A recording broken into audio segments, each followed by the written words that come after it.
What's up guys, it's your boy Suplex Network, and today we are testing out if this camera is as good as the Stop Motion Studios app. So let's get right into it. Okay, so first off I want to say that I've been using this camera right here to do all my stop motions for the past 6 years, 5 years, and it's held up quite nice. It's what I'm used to, so of course I'm going to lean towards this camera when I'm choosing a favorite just because I'm used to it. That's what I've learned off of. But let's see if I can do any good on Stop Motion Studios, and I can let you know if I recommend it to somebody beginning or somebody like trying to choose if they want a camera or a Stop Motion Studios app. So let's get into this. Alright, so we're here on the App Store. Google, I'm not sponsored, and I've already downloaded it before, but this is the app that we're downloading, Stop Motion Studio. We'll let it download there, and then we'll open it up and have a look at the app itself. So here is the Stop Motion Studios app. Honestly, I guess new movie, and then access the camera. Alright, so this is it.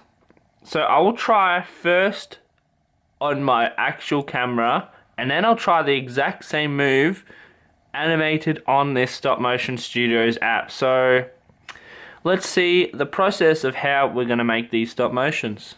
So here you can see behind me this big white screen. That is one of my lights. If I turn it, you can't see me, it's that bright. And then we've got one over here all set up ready for my stop motion, and the figures I'm using are the Ricochet, you can't see, the Ricochet and the Seth Rollins. I'm going to make a Ricochet here to drop kick.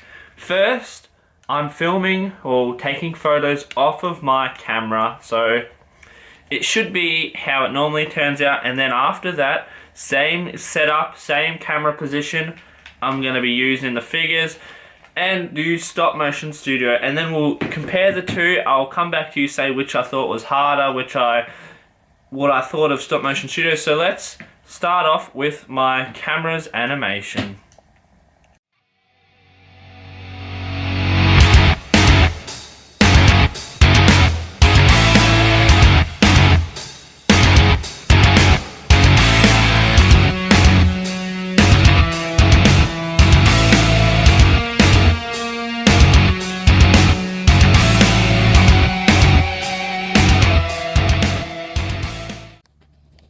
Alright, so I've finished the animation off of my actual camera. I can't show you what it looks like yet, but when I finish editing, I'll put it on the screen. And now it is time for the Stop Motion Studio. We got this rig set up here. I don't know how this is going to go. This is going to be the first time. Oh, I can see me in the reflection. First time using the Stop Motion Studio app.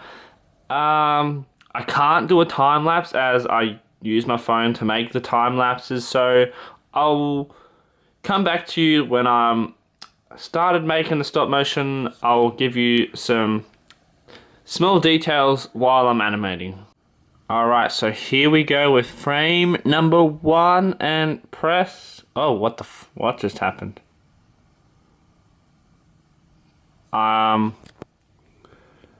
Is it got the onion layer? Is that what this does? Oh, okay, so that's what that does. We'll do it to about half.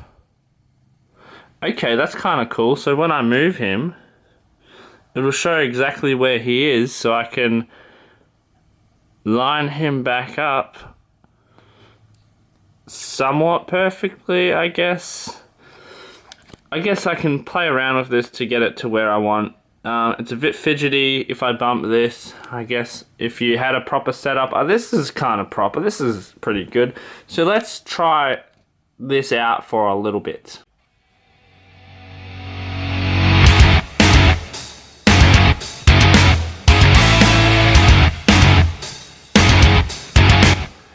Alright, so right off the bat, I'm finding it not as comfortable as my camera. It just, I don't know, I don't think I can line up the figures as smoothly as I do on the thing, I have to kind of hold my hand in front of the camera to see the last frame clearer, and then move it away to see the difference between the two. I don't know if that makes sense or not.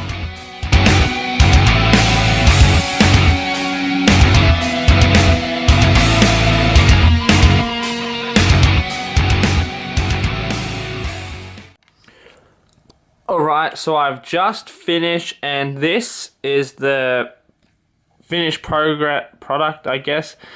The one thing I like about this is you can see your progress as you're doing it. So this is it all finished. So if you hit play, a little drop kick there, it's not bad. And the good thing is you can change the speed, so we can change it to, you can't go 14.5, but you can change the speed to however you want. I'm not sure how to export this to get it on my computer, but I'd love to do that.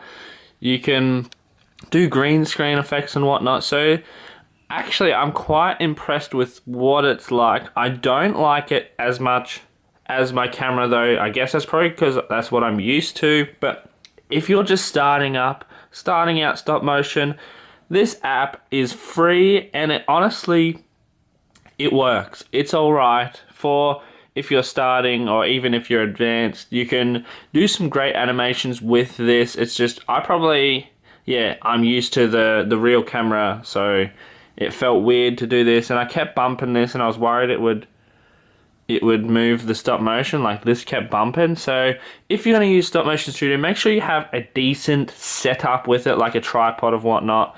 One that's sturdy and won't move, because that's the worst thing you want to happen, is your stuff moves and your whole stop motion's screwed up. But let's add the sound effects, and let's compare these two side by side and see which one is better.